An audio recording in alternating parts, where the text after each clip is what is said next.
उम्मीद करता हूँ बहुत बेहतर हैं और एकदम स्वस्थ हैं।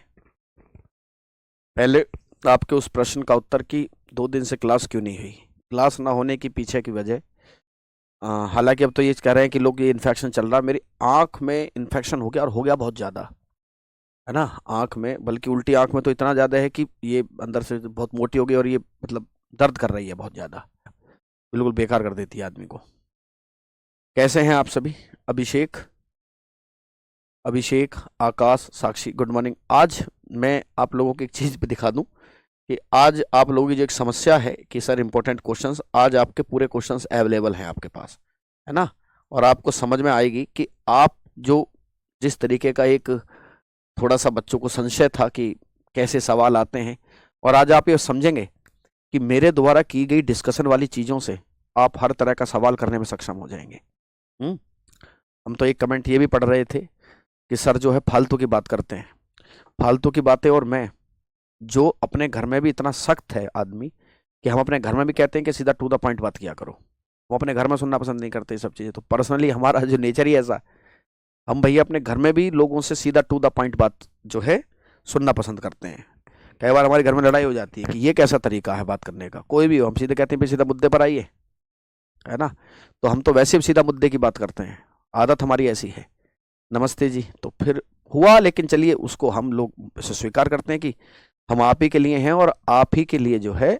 अब स्वास्थ्य बेटा ऐसा ही है, आंखों में दिक्कत है ना। और ये देखो जाते जाते जाएगी, डॉक्टर कह रहा कि 5 से 7 दिन लग जाएंगे इसको ठीक होने में, है ना।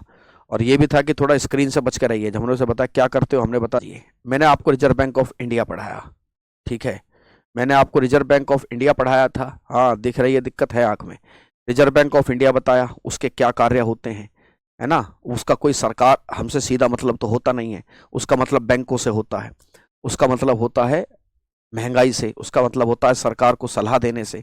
ये सब रिजर्व बैंक ऑफ इंडिया के जो हैं काम होते हैं। अब रिजर्व बैंक ऑफ इंडिया के हमने महंगाई वाली बातें जो है बताई कि किस तरीके से वो आर आर के साथ ही। अब होता क्या है इसमें कि अब ये सब तो तरीके हो गए, और मैंने ये भी बताया था कि ये कोई बहुत अच्छी बात नहीं मानी जाती है कि हर बार बैंक को इंटरफेयर करना पड़ रहा है। अगर महंगाई महंगाई को कंट्रोल करने के लिए बार बार रिजर्व बैंक ऑफ इंडिया को इंटरफेयर करना पड़े तो समझ लो ये अच्छी बात नहीं है। रिजर्व बैंक ऑफ इंडिया ये भी कहता है सरकार से कि आप ना खुद भी चीजों को कुछ मैनेज किया करो। और ये माना गया कि मल्टीपल टाइम्स अगर बार बार मॉनेटरी पॉलिसी का प्रयोग करके रिजर्व बैंक ऑफ इंडिया महंगाई कंट्रोल करेगा तो उसमें दिक्कत ये आती है कि फिर सरकार क्या कर रही है ना। ये सरकार की असफलता को बताता है। इसीलिए रिजर्व बैंक और सरकार दोनों आपस में मिलकर सलाह मशवरा कर कर देश में महंगाई को कंट्रोल करते हैं। फिर मैंने ये भी बात बताई थी कि हद से ज्यादा कम महंगाई भी किसी काम की नहीं है, वो उद्योग धंधे ही नहीं पनपने देगी। और हद से ज्यादा महंगाई ज्यादा हो जाना भी किसी काम की नहीं है, वो लोगों को पनपने नहीं देगी, है ना। वो लोगों को नहीं पनपने देगी। तो ऐसी स्थिति में महंगाई को बैलेंस रखना काम होता है। देखो भाई साहब, एक अभी आप हमने जिस चीज के बारे में पढ़ा वो रिजर्व बैंक था। कौन था? आरबीआई। हमने देखा कि जो रिजर्व बैंक है आरबीआई, वो भारत का सर्वोच्च बैंक है। आरबीआई क्या है? आरबीआई एक ऐसा बैंक है जो सबसे ऊंचले स्तर पर है। पढ़ना शुरू कीजिए। आरबीआई जो है बैंकिंग व्यवस्था में सबसे ऊंचले स्तर पर बैठा है। आरबीआई क्या करता है? जो बैंकिंग व्यवस्था है, बैंकिंग व्यवस्था में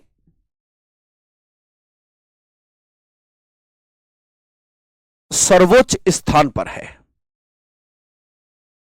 किस पर है? सर्वोच्च स्थान पर है। आरबीआई जो बैंकिंग व्यवस्था में सर्वोच्च स्थान पर है। उसके नीचे वाणिज्यिक बैंक आते हैं। क्या आते हैं? उसके नीचे वाणिज्यिक बैंक आते हैं। तेज सिंह, ये तो बहुत अच्छा हुआ, अब आपकी तरक्की को कोई नहीं रोक सकता। जी राम जी क्या है? मनरेगा का नाम बदलकर जी राम जी योजना कर दिया गया है। मनरेगा ही है जो आपको रोजगार देती है, उसमें का नाम जी राम जी योजना कर देगा। मनरेगा ही है ये, है ना। इसके नीचे वाणिज्यिक बैंकों का स्थान है। इसके नीचे वाणिज्यिक बैंकों का स्थान है, वाणिज्यिक बैंकों का स्थान है, वाणिज्यिक बैंकों का स्थान है भैया।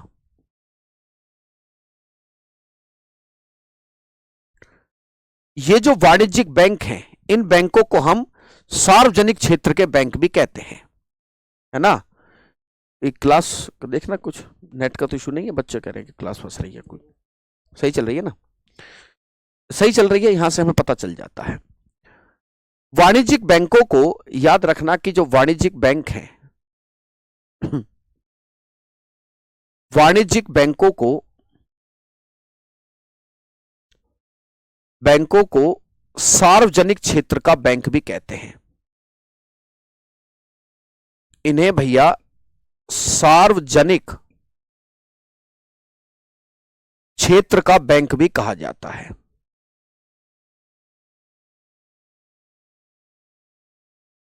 कौन से बैंक हैं? ये सार्वजनिक क्षेत्र के बैंक हैं, है ना।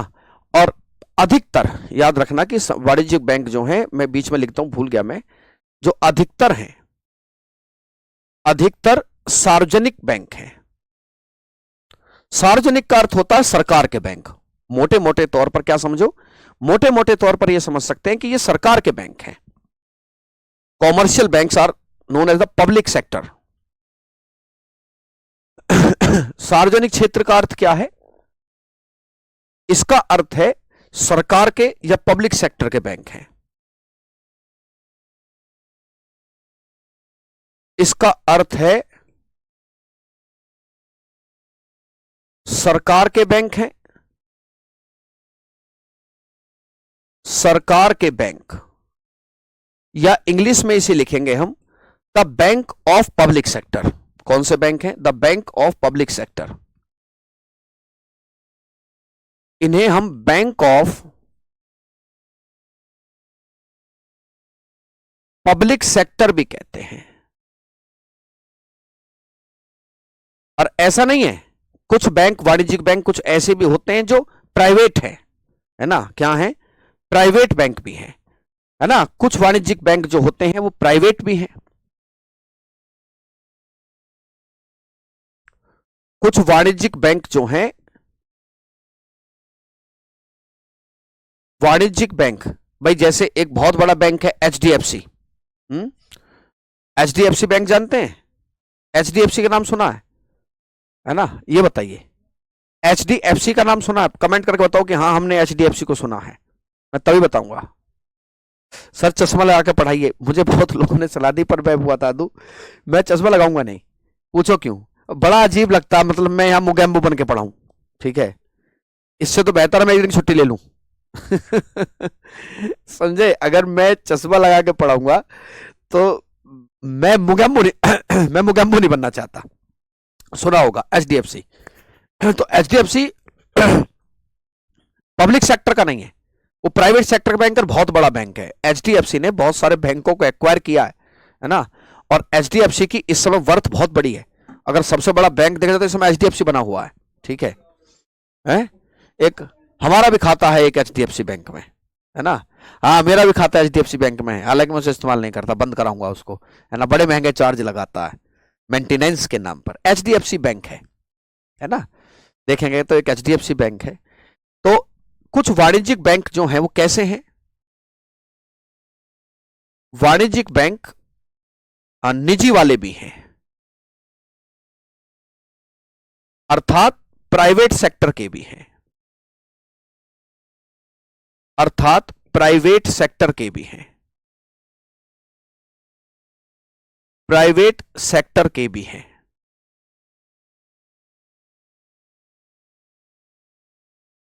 अब सवाल यह आता है कि आपने ये तो बता दिया, ये तो बता दिया कि वाणिज्यिक बैंक ये होते हैं, प्राइवेट होते हैं, सरकारी होते हैं।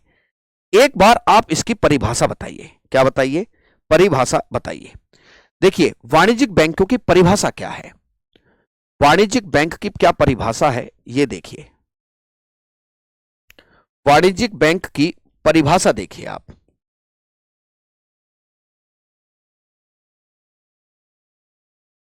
वाणिज्यिक बैंक की क्या परिभाषा है? वाणिज्यिक बैंक की परिभाषा देखिए।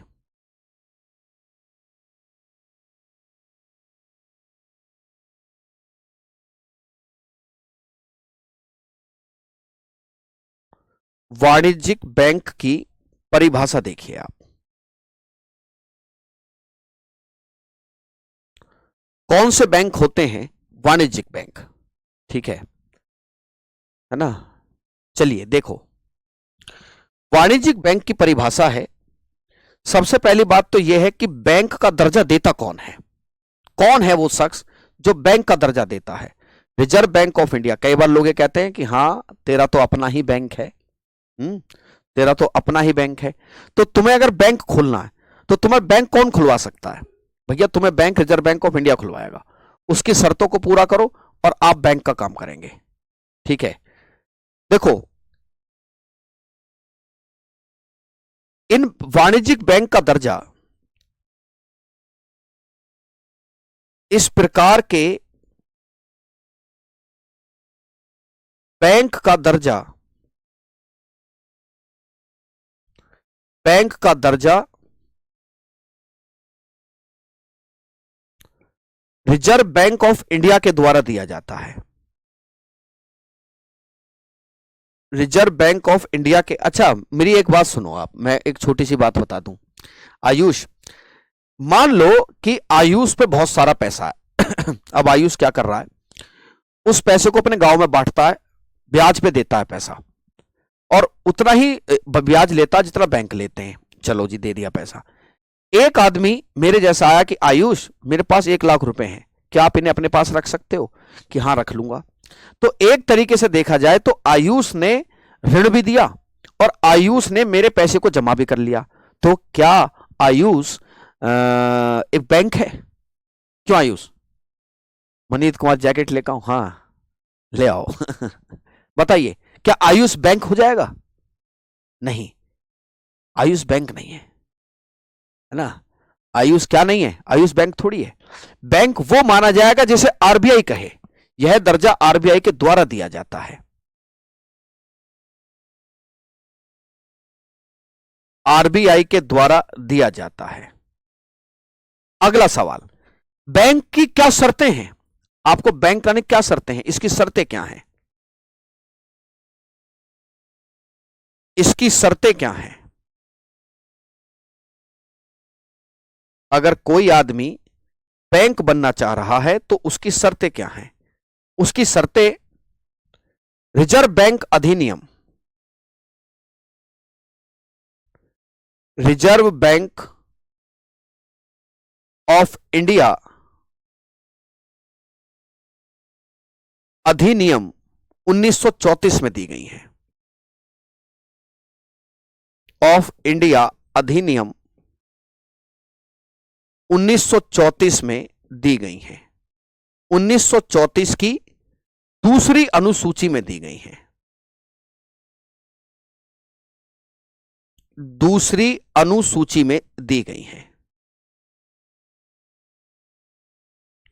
कि आप ना इन शर्तों को पूरा करो, इन शर्तों को पूरा कर दो। ठीक है, और जब आप इन शर्तों को पूरा कर दोगे तो आप क्या बन जाओगे? आपको बैंक का दर्जा दे देंगे, है ना? दूसरी अनुसूची में है। अब अगला सवाल, अगर हमने शर्तें पूरी कर दी तो हमें क्या फायदा मिलेगा? शर्तें पूरी करने का क्या फायदा होता है? शर्तें पूरी करने पर क्या होता है? शर्तें पूरी करने पर क्या होता है? भाई ये भी तो सवाल है कि अगर हमने शर्तें पूरी कर दें, मैं अपने गले में घंटी क्यों बांधूंगा? भाई मैं क्यों चाहूंगा कि रिजर्व बैंक ऑफ इंडिया मेरी छाती पे आके चढ़ जाए मैं क्यों चाहूंगा? इन शर्तों को पूरा करने पर होगा क्या? पहला क्या होगा? आपको बैंक का दर्जा मिल जाएगा, आपको या आपकी संस्था को बैंक का दर्जा मिलेगा। बैंक का दर्जा मिलेगा। क्या मिल जाएगा? बैंक का दर्जा। और जब आपको बैंक का दर्जा मिल जाएगा तो आपको क्या करना पड़ेगा? यही बात है, दोनों तरफ से बात बनेगी। जैसे ही आपको बैंक को दर्जा मिलेगा तो आपको रिजर्व बैंक ऑफ इंडिया को CRR और SLR जैसी शर्तों का पालन करना पड़ेगा। और आपको और उस संस्था को जिसे बैंक का दर्जा दिया गया है, उस संस्था को CRR और SLR जैसी शर्तों का पालन करना होगा, जैसी शर्तों का पालन करना होगा।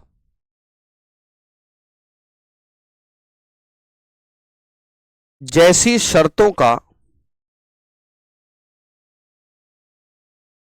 पालन करना होगा।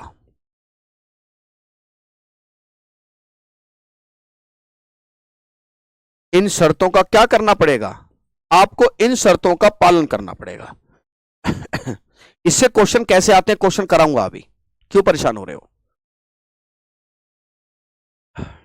कल क्यों नहीं आए थे भैया? हमारी तबीयत ठीक नहीं है। 100 बातों की एक बात, हमारी नहीं है तबीयत ठीक, हम थोड़े से परेशान चल रहे हैं, हमारी आंखों में दिक्कत है ना? यू लुक सो स्मार्ट, नहा के आया हूं, ठीक है। जैसी शर्तों का आपको पालन करना होगा। और ये तो सर हमारे ऊपर बात थोप दी, हमने क्यों ही RBI को कहा कि हमें बैंक बना दो, अब अपने पैसे का इनको पैसा और जमा करना पड़ेगा? नहीं, खुशी राव कह रहे हैं CRR SLR क्या है। मेरे प्यारे मित्र, मैंने पिछली कुछ क्लासों में CRR और SLR पर एक विस्तृत चर्चा की है, आप जाइए, आप क्लासेस को देखिए, निसंदेह रूप से आपको कॉन्सेप्ट क्लियर हो जाएगा। अब क्या होगा? अब क्या होगा भैया? जब जैसी शर्तों का आप पालन करोगे, जब आप इन शर्तों को पालन करोगे, साथ में एक फायदा और मिलेगा, आप RBI से लोन ले सकते हैं। वेरी गुड, यही बात थी, मैंने आपको RR पढ़ाई थी। रेपो रेट, जब state Bank of India, sorry reserve bank of India बैंकों को लोन देता है, वो उन्हीं बैंकों को लोन देगा जिन्हें वो बैंक मानता है। और वो बैंक किनको मानता है? जो दूसरे शेड्यूल से रजिस्टर करे हैं। आप RBI से बैंक लोन ले सकते हैं। आपको, आपका मतलब है बैंक को, RBI से लोन लेने के पात्र हो जाते हैं, लोन लेने के पात्र आप हो जाते हैं।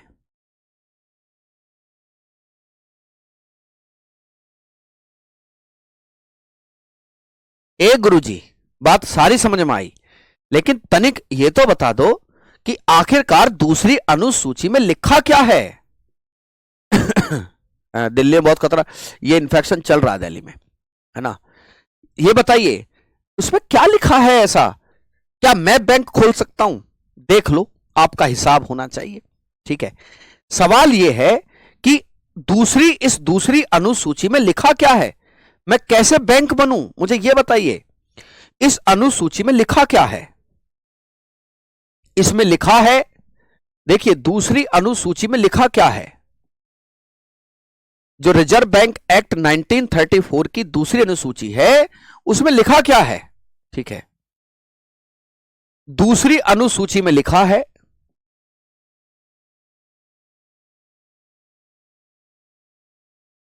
दूसरी अनुसूची में लिखा है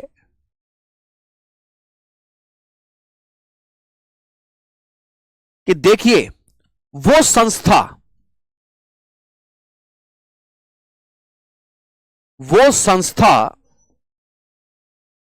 जो लोगों को ऋण दे सकती है ना, जो लोगों को ऋण दे सकती है। रेस्ट कर लेते, लेकिन मन में से आवाज नहीं आती है, टेंशन यही रहती। 10 बजे कल देवेश बाबू, कल हमने छुट्टी करी, और जब 10 बजे का समय हुआ क्लास का, तो इतनी टेंशन कि क्या बताएं कि बच्चे क्या सोच रहे होंगे, है ना? बच्चे क्या सोच रहे होंगे, है ना?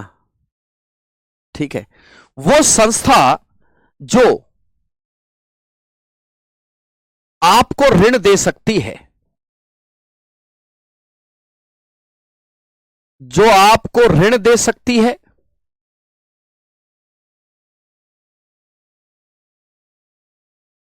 आप उसके पास पैसे लेकर जाओ, आप उसके पास पैसे लेकर जाओ, आपकी जमा को स्वीकार करें। और आपकी जमाओं को स्वीकार कर ले।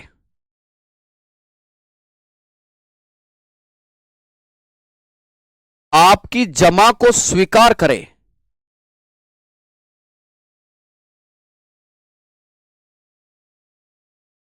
आपकी जमा को स्वीकार करे। ये तो बहुत छोटी बात है। रिजर्व बैंक ऑफ इंडिया पूरे चेक करता है आपको, पूरा चेक करता है कि आप फ्रॉड करके तो नहीं भाग जाएंगे। मैं आपको बता दूं, अभी लगभग 5-7 साल हो गए भैया, है ना, 5-7 साल हो गए। क्या नाम है, सचिन आरोह रोहित, है ना, कि एक बैंक था, मैं बताऊं नाम क्या था, बंधन बैंक, अगर जानकारी हो तो। बंधन बैंक का बहुत बड़ा घोटाला पकड़ा गया था। बंधन बैंक का बहुत बड़ा घोटाला पकड़ा गया। और जब ये घोटाले पकड़े जाते हैं तो रिजर्व बैंक ऑफ इंडिया बड़ा परेशान हो जाता है ना। तो अब आरबीआई, ये तो बहुत छोटी सी बात हो गई, लेकिन आरबीआई आपकी बहुत सारी चीजों को चेक करता है। कितने लोग हो तुम, ऐसा थोड़ी है कि मेरे खाते में 5 लाख रुपए हैं, इसमें यह भी लिखा है। और आपकी जो, और आपकी जमा, आपकी जो जमा है प्लस जो ऋण देने की कैपेसिटी है, कम से कम 5 लाख हो, प्लस ऋण देयता कम से कम 5 लाख रुपए होनी चाहिए। अब बात यही है कि कौन वो शख्स है जिसे 5 लाख रुपए नहीं है। बंधन बैंक तो आज भी चल रहा है, चल रहा है, लेकिन याद रखना इसका बड़ा घोटाला एक बार पकड़ा गया था। इन्होंने लोन में इतनी फ्रॉडबाजी करी, है ना, तो बड़ी गड़बड़ हो गई थी। तो रिजर्व बैंक ऑफ इंडिया अब देखता है, क्योंकि यार इससे ना बैंक की इमेज खराब होती है ना। कई बार हमने फिल्में देखी हैं कि जैसे एक आदमी ने बैंक खोल लिया, बैंक खोल के बहुत सारे लोन दे दिए, लोन लोगों से स्वीकार कर लिए कि हम तुम्हारी इस स्कीम में पैसा लगा देंगे, इस स्कीम में पैसा लगवा देंगे, ये चिट फंड वाले जो होते हैं, है ना। तो सारा बैंक भी डूब गया। तो बहुत सारे बैंक डूब जाते हैं, यही होता है। तो अब जब बैंक डूबेगा तो लोगों की जमा खराब हो जाती है सारी। अब बैंक, लोगों को मतलब किससे है, लोगों को तो ये लगता है ना कि सब सरकार है ये, तो वो सरकार को गाली देना शुरू कर देते हैं। फिर आरबीआई इस बात को बहुत ध्यान से देखता कि कहीं ऐसा ना हो जाए यार। मैंने कल एक बात आपको बताई थी, गैर निष्पादन संपत्तियां। मान लीजिए आपके पास लोन है, मेरी बात को सुनना जरा, आपके पास लोन है, उसकी जाती है किस्त, और 90 दिन तक ना तो आपने किस्त दी और ना आपने जमा करा, तो बैंक अब यह मान लेता है कि आप पैसे देने के मूड में नहीं हो। समझे? आप क्या नहीं हो, आप पैसे देने के मूड में नहीं हो। आपने लोन ले लिया, 90 दिन तक ना तो किस्त जमा करी ना उसका ब्याज जमा करा, तो बैंक क्या मान लेगा कि यार आप तो पैसे देने के मूड में ही नहीं हो। बैंक उसको एनपीए कर देता है, नॉन परफॉर्मिंग एसेट, गैर निष्पादन संपत्ति। अब ये आरबीआई इस चीज को देखता रहता है कि हाँ भाई कितना एनपीए है तुम्हारा। बोले साहब 100 रुपए लोन दिए थे, हमारा तो 60% एनपीए हो गया। बोले मूर्ख हो तुम, तुमने लोन देने में गड़बड़ करी है। लोन देने में क्या करी है गड़बड़? कई बार आप सुनते होंगे, कई बार आप सुनते होंगे ऐसी न्यूज, जैसे विजय माल्या, विजय माल्या को उसकी औकात से बाहर लोन दे दिया बैंकों ने, अब कह रहे हैं वापस नहीं आ रहा, कैसे आएगा वापस, सारा अब तो गड़बड़ तुमने ही की है। क्यों जी, नहीं समझ में आई? अब तुम उस आदमी के कागजों में खुद ही हेरा फेर कर देते हो। समस्या हमारे देश में यही है, हमारे ये हमारे लोन इसलिए जल्दी नहीं देते ना मोहित। एनपीए हो जाएगा तो रिजर्व बैंक ऑफ इंडिया दर्जा ही खत्म कर देगा, बोला हट बैंक नहीं हो तुम फ्रॉडबाजी करते हो, तुमने गलत तरीके से पैसा बांट रहे हो तुम यार। अब अगला सवाल हमारे दिमाग में आएगा, तो लोन तो वापस आम आदमी नहीं करता। हाँ, आम आदमी का दुश्मन है क्या रिजर्व बैंक? आम आदमी का दुश्मन थोड़ी है रिजर्व बैंक। रिजर्व बैंक दुश्मन इस बात का है कि अगर ऐसे सब लोग लोन लेकर खत्म कर देंगे तो बैंकिंग सिस्टम ठप हो जाएगा। आप बैंक से लोन लेते हो, ब्याज सहित उसको पैसा वापस करते हो, उस पैसे को बैंक किसी और को देता है, ऐसे साइकिल चल रही होती है। अब मान लो आप लोन लेके गबन कर गए आप, है ना, क्यों जी त्यागी जी, त्यागी जी समझ गए, आप लोन लेके गबन कर दो, तो ऐसे तो भैया पता चली कि 2-2 हजार करोड़ रुपए लोन सबने ले लिया, और फिर क्या हुआ, फिर होगा ये कि आपको जो है फिर आप ही के पास पैसा रह जाएगा, बैंकों के पास पैसा ही नहीं है। जिनको जरूरत के लिए पैसा लोन चाहिए उनको नहीं मिलेगा, है ना। तो ऋण देयता कम से कम 5 लाख रुपए हो।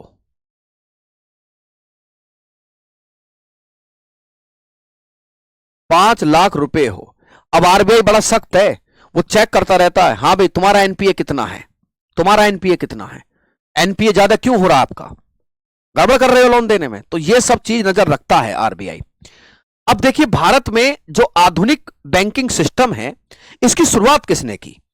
भारत में आधुनिक बैंकिंग सिस्टम की शुरुआत अंग्रेजों ने की थी। किन्होंने की थी? भारत में आधुनिक बैंक सिस्टम की शुरुआत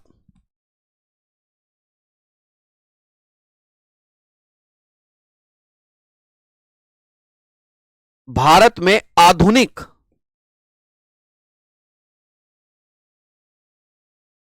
बैंकिंग सिस्टम की शुरुआत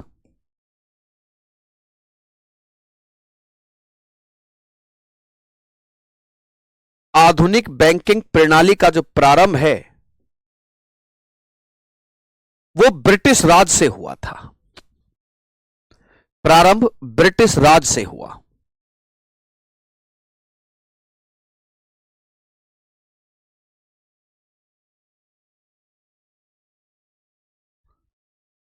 और बैंक कौन लोग खोलते थे? प्राइवेट लोग।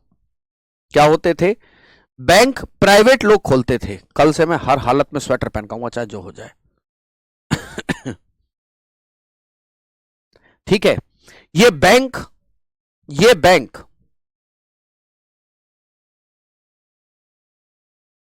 भैया निजी हाथों में थे।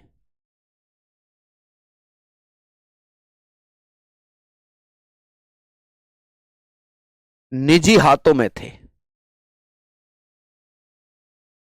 समझ गए? सरकार के बैंक नहीं होते थे।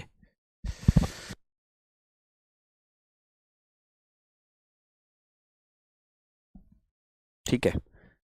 शाकिर तोमर जी कह रहे हैं सर एनपीए क्या है? एनपीए की फुल फॉर्म है नॉन परफॉर्मिंग एसेट, गैर निष्पादन संपत्तियां। जब बैंक को लगे कि मेरे द्वारा दिया गया लोन वापस नहीं मिलेगा, उसे एनपीए कहा जाता है। ठीक है। ये बैंक निजी हाथों में थे। तो जब ये बैंक निजी हाथों में थे, सबसे पहला बैंक जो भारत में खोला गया, उस बैंक का नाम था जनरल बैंक ऑफ इंडिया। ये एक व्यापारिक बैंक था। हम्म।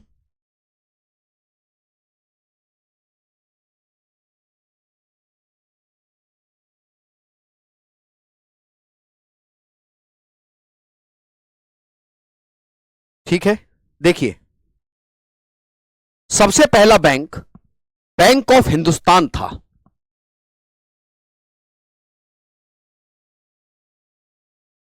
अच्छा, आपने कितने लोगों ने ये सुनी है बात? हमने तो खैर सुनी है कि पहले जब लोग तीर्थ यात्रा पर जाते थे तो उनके पास पैसे होते थे, सोना चांदी होती थी, है ना? सोना चांदी होती थी, तो वो गांव के कुछ जिम्मेदार आदमियों को दे देते थे कि हम जब आएंगे तो आपसे वापस ले लेंगे, है ना? हमें याद है कि हमारे दादा परदादा जो हैं उनके पास लोग पैसे रख जाते थे। वो बताते थे कि जब ये गया, अपनी ससुराल गया, इस पे पैसे थे, इस पे इतनी चांदी थी, भैया ये चांदी हमारे पास रख गया, इसकी चांदी की तो हमें टेंशन होती थी, चांदी इसकी थी। पहले लोग क्या करते थे? अपनी जमा किसी जिम्मेदार आदमी को दे जाते थे कि भाई साहब जब हम वापस आएंगे तो आपसे हम ये चीजें ले लेंगे। ठीक है। अब देखिए, जब वापिस आएंगे सिराज करेंगे जी आपके बाल बहुत अच्छे लगते हैं, समस्या ये है कि हमारे चांद पे तो बाल ही नहीं है, तो मैं आपका ये कमेंट इग्नोर नहीं कर पाया मैं। ठीक है। तो लोग क्या होते थे कि पहले जिम्मेदार आदमियों को दे जाते थे, उन्हीं से फिर पैसे उधार भी लेते थे। तो पहले बैंकिंग सिस्टम नहीं था जो आज का बैंकिंग सिस्टम है। एक जगह बनाई गई, लोगों ने बैंक खोला, लोगों ने लोन दिए, लोगों ने उनकी जमाएं स्वीकार की, ये सब कुछ लोगों ने मिलकर किया था। क्या किया था? मिलकर किया था। तो निजी हाथों में थे। सबसे पहला बैंक बैंक ऑफ हिंदुस्तान था। सबसे पहला बैंक जो था, सबसे पहला बैंक बैंक ऑफ हिंदुस्तान था। Bank of Hindustan, bank of Hindustan था।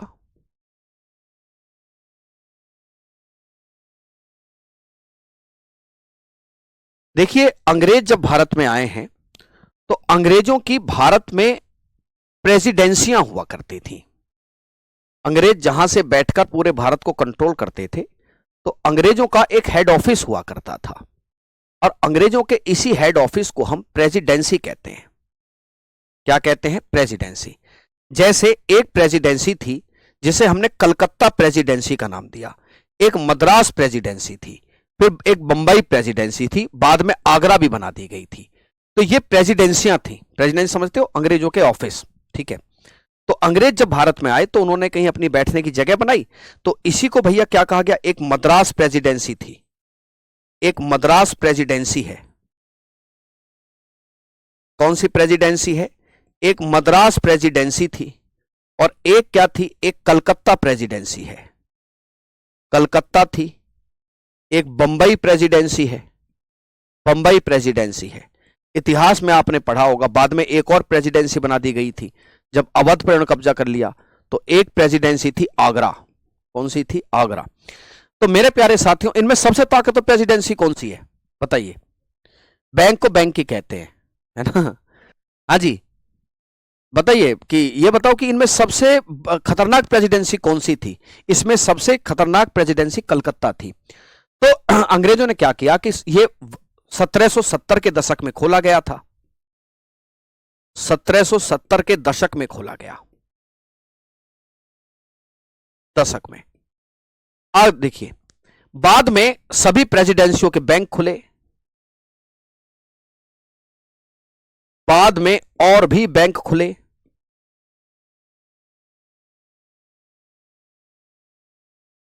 और भी बैंक खुले। जैसे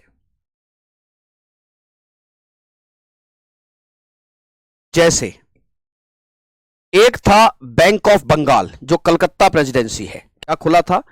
खुला था जी, बैंक ऑफ बंगाल खुला था। बैंक ऑफ बंगाल खुला। उसके बाद बैंक ऑफ बंबई खोला गया। Bank of Bombay, bank of Bombay खोला गया भैया। उसके बाद बैंक ऑफ मद्रास खोला गया।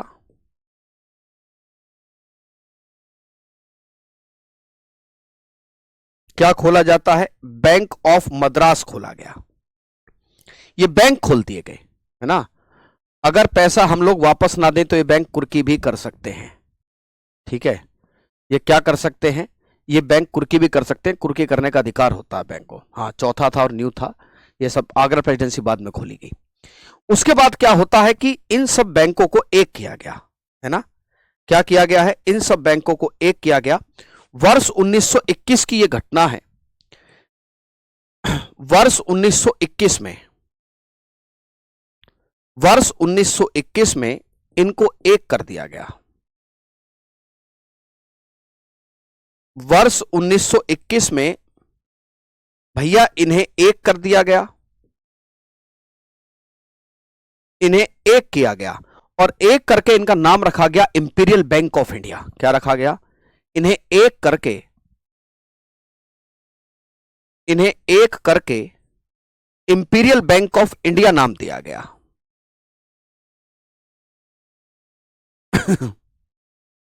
इंपीरियल बैंक ऑफ इंडिया नाम दिया गया। क्या नाम दिया जाता है? इंपीरियल बैंक ऑफ इंडिया नाम दिया गया है। क्या नाम दिया गया है? Imperial bank of India. मैं हिंदी में भी लिख देता हूं, इंपीरियल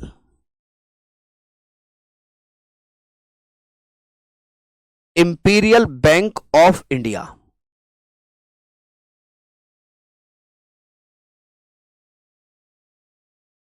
भैया ये जो इंपीरियल बैंक ऑफ इंडिया है, फिर भारत आजाद हुआ। जब भारत आजाद हुआ है तो भारत की आजादी के बाद 1 जुलाई 1955, क्या है जी?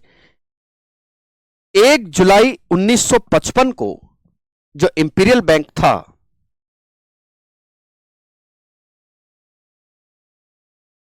एक जुलाई 1955 को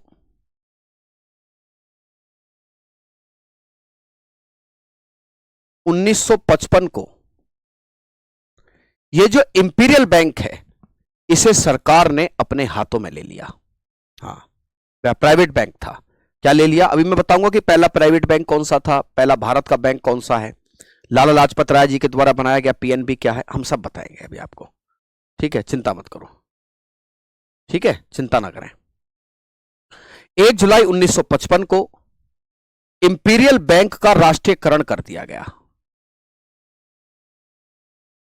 इंपीरियल बैंक का राष्ट्रीयकरण कर दिया गया। क्या कर दिया गया? राष्ट्रीयकरण कर दिया गया। राष्ट्रीयकरण का होता है कि सरकार ने अपने कंट्रोल में ले लिया, यह भी याद रखना। राष्ट्रीयकरण का अर्थ क्या है? सरकार के द्वारा कंट्रोल में ले लिया गया। इसका अर्थ होता है भैया, सरकार के द्वारा कंट्रोल में ले लिया गया।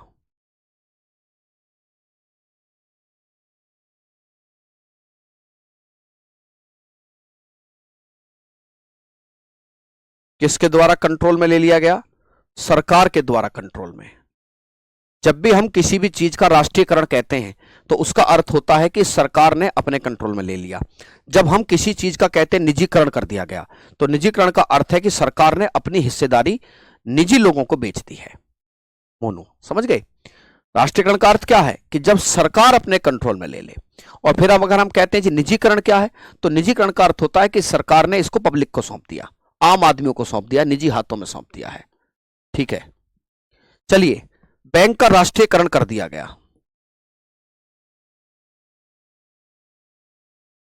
राष्ट्रीयकरण कर दिया गया और इसका नाम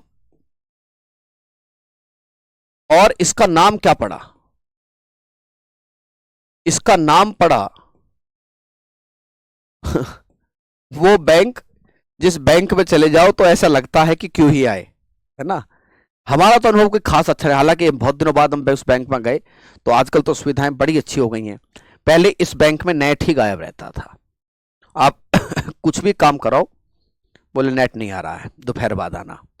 दोपहर बाद गए तो पता चला कि लंच चल रहा है। लंच के बाद पता चला कि अब 5 बज गए, काम हो नहीं पाएगा तुम्हारा, कल आना। और चले गए तो उनसे बात करो, उनसे बात करो। अब तुम समझ गए होगे मैं किस बैंक की बात कर रहा हूं। इस बैंक का नाम है स्टेट बैंक ऑफ इंडिया, और इसका नाम स्टेट बैंक ऑफ इंडिया पड़ा। State Bank of India.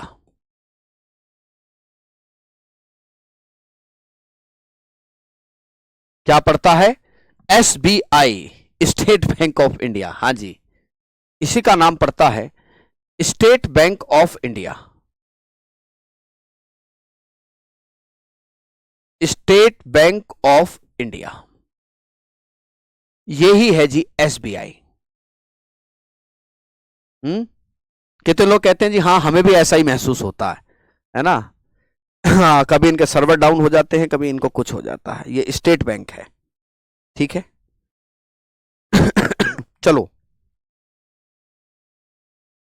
इसकी, है ना, जैसे भारतीय जीवन बीमा निगम है, जिंदगी के साथ भी और जिंदगी के बाद भी।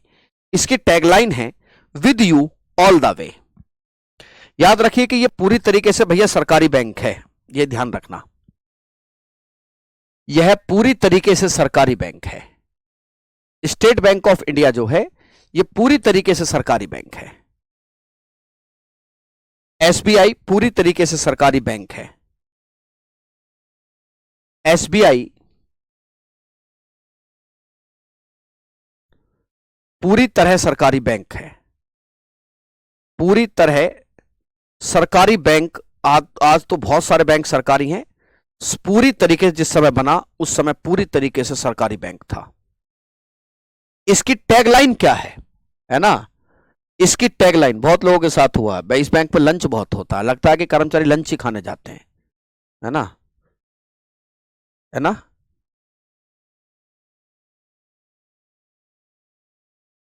हाँ नहीं, ये ज्यादा करते हैं भैया, ये ज्यादा करते हैं।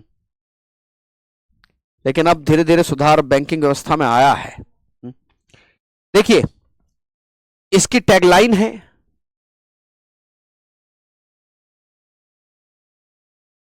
इसकी टैगलाइन है with you all the way.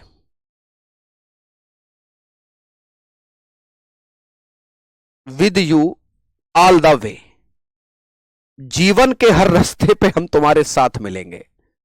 हाँ, मिलो हमारे साथ।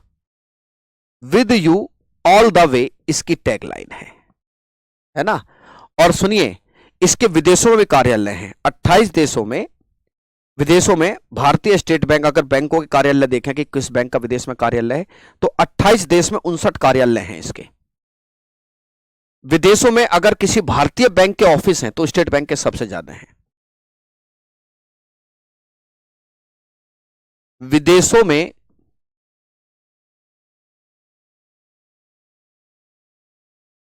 किसी भी भारतीय बैंक के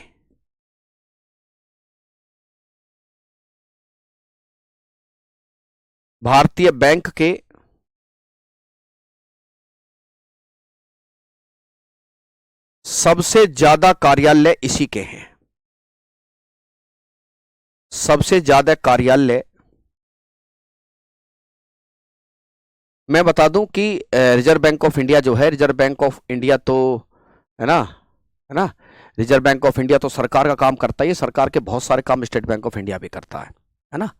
आपको मैं बताऊंगा कि जैसे हमारे देश में तेल आता है तो तेल का पेमेंट डॉलर में होता है, तो दुनियादारी में जो है, टैगलाइन का मतलब होता है जो इनकी टैगलाइन होती है बैंकों के नीचे लिखा रहता है, तो दुनियादारी में सरकार का पेमेंट करने में इसका बड़ा योगदान है। हाल के आजकल तुम ये बता दूं, देना बैंक भी ये काम करता है, जो विदेशों को पेमेंट जाते हैं सरकार के, उसमें भी State Bank of India important role play करता है ना।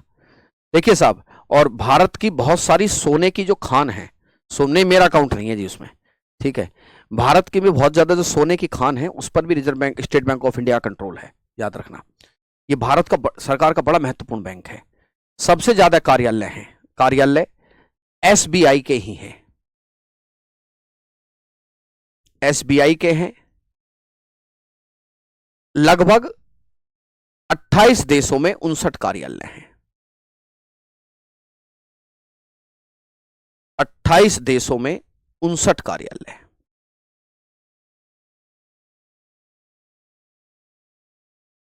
59 कार्यालय हैं।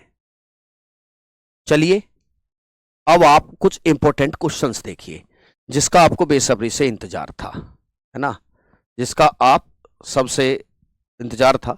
कुछ क्वेश्चंस आप देखिए, अभी तक जो आपने पढ़ा मेरा, अब क्योंकि 15 मिनट में आपको क्वेश्चन कराऊंगा, ठीक है।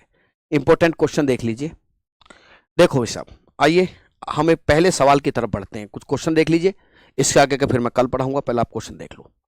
निम्नलिखित में से कौन सा विकल्प भारत में ऋण का एक संस्थागत स्रोत है? संस्थागत स्रोत का अर्थ होता है जो कायदे से लोन देता है। बेकायदे से तो तुम किसी से भी ले आओ, 5% पे, 10% पे, किसी से भी ले आओ। कमीशन एजेंट नहीं, संस्थागत कैसे हो सकता है? व्यापारी आपको लोन कैसे दे सकता है संस्थागत? वो तो आपको कैसे पैसा देगा? 10% पे, 5% पे, 2% पे। साहूकार, मनी लेंडर्स नहीं, मनी लेंडर्स नहीं है, ठीक है। तो आपको वाणिज्यिक बैंक जो होते हैं किसी भी लोन देने के संस्थागत स्रोत होते हैं जो आपको कायदे से पैसा देते हैं, है ना। और देखो सुनो, ये 1% पे दे देते हैं मैक्सिमम, 1.5% देते हैं, बाकी तो तुम पागल हो जाओगे, नहीं इनका पैसा दे पाओगे। तो भारत में ऋण का एक संस्थागत स्रोत कॉमर्शियल बैंक या वाणिज्यिक बैंक होते हैं, ठीक है। नेक्स्ट क्वेश्चन देखिएगा, निम्न में से क्या मुद्रा का कार्य नहीं है? अभी एक बच्चा मुद्रा के ऊपर सवाल पूछ रहा था तो हम चुप हो गए थे, मैंने कि इसको पढ़ाना ही है तो बता देंगे। मनी, मैंने आपको बताया था मनी क्या होता है। भारत इंसानी जीवन के 3 आविष्कारों में से एक है मनी। आग, मुद्रा और पहिया, है ना। आग, मुद्रा और पहिया क्या है? आग, मुद्रा और पहिया जो होते हैं जिंदगी के 3 आविष्कारों में से एक है। मुद्रा क्या करता है?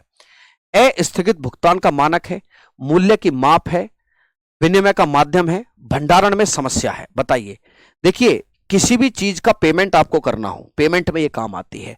आपसे ये पूछे कि बोतल कितने रुपए की है? 20 रुपए की, सही बात है, ये किसी भी चीज की वैल्यू भी निकालती है। विनिमय का माध्यम है, भाई यही इसका मुख्य काम है ना भाई। विनिमय जो होता है, विनिमय एक आधार पर और भी होता है। विनिमय का एक आधार है बार्टर सिस्टम। विनिमय की एक प्रणाली बार्टर सिस्टम भी कहलाती है, जिसे वस्तु विनिमय प्रणाली कहा जाता है। क्या कहा जाता है? जिसे हम वस्तु विनिमय प्रणाली कहते हैं। ये जो वस्तु विनिमय प्रणाली है, इसमें वस्तु के बदले वस्तु ली जाती है। लेकिन वस्तु विनिमय प्रणाली आपकी आपसी समझ पे चलती है। किस पे चलती है? आपसी समझ पे। वो जरूरी नहीं है कि वो हर आदमी इसको स्वीकार करे। तो ये क्या हो सकती है जी? ये भंडारण में समस्या, ये भंडारण से इसका कोई संबंध नहीं है। ये बाकी सारे काम इसके होते ही होते हैं। किसके? मुद्रा के। निम्न में से किसकी स्थापना हिल्टन यंग कमीशन की सिफारिश पर की गई थी? निम्न में से किसकी स्थापना हिल्टन यंग कमीशन की सिफारिश पर की गई थी? State Bank of India? नहीं। स्टेट बैंक ऑफ इंडिया कब बना है बताइए? स्टेट बैंक ऑफ इंडिया बना है 1955 में आके। ये तो इंपीरियल बैंक का नाम स्टेट बैंक ऑफ इंडिया है। SEBI, security and exchange board of India, है ना, और फिर है आरबीआई। सही बात है। आरबीआई की स्थापना आपको पता होना चाहिए कि हिल्टन यंग आयोग की सिफारिशों पर हुई थी। किस पर हुई है?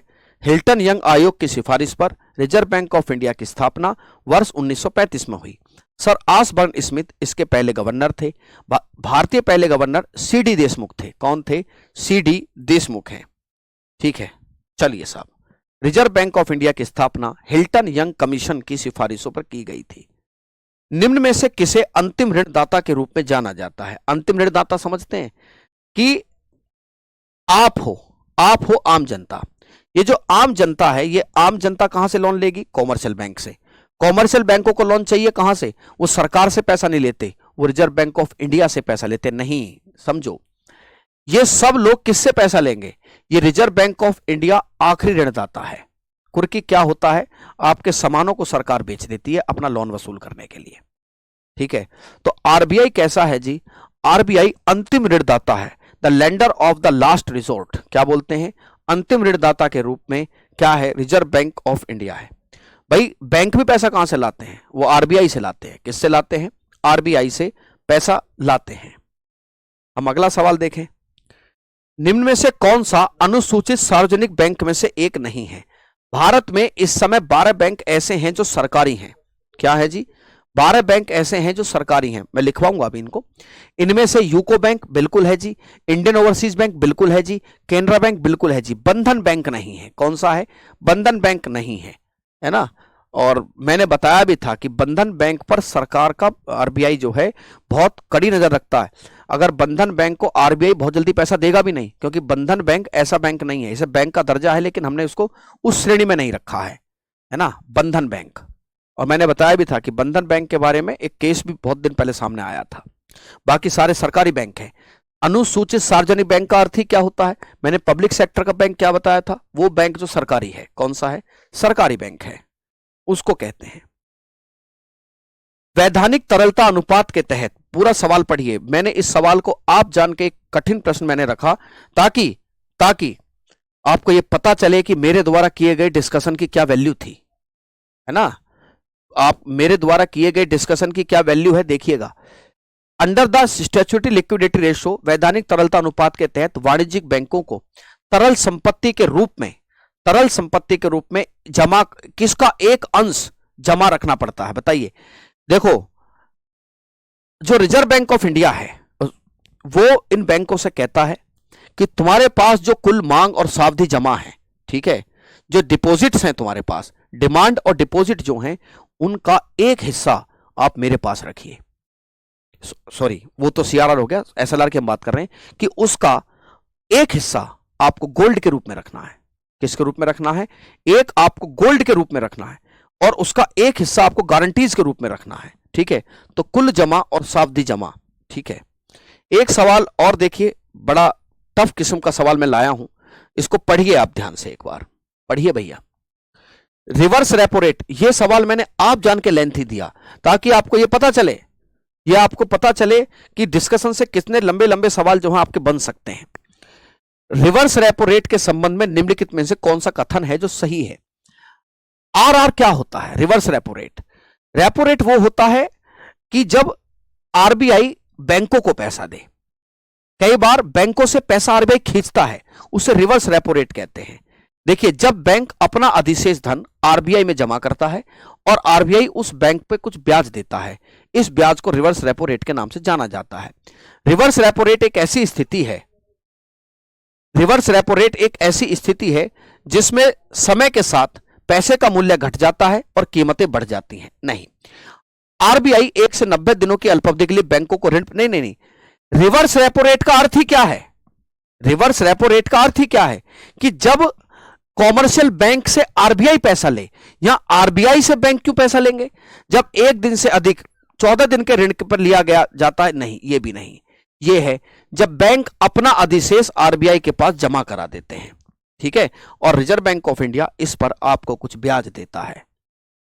ठीक है, कोई दिक्कत आई यहां तक? चलिए, मैं उम्मीद करता हूं कि कुछ लोगों की जो एक समस्या थी प्रैक्टिस सेट वाली वो आज खत्म हो गई है। कमेंट करके बताइए।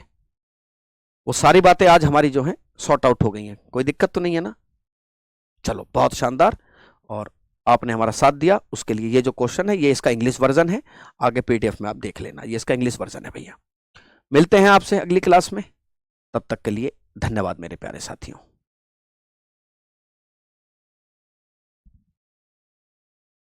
ठीक है।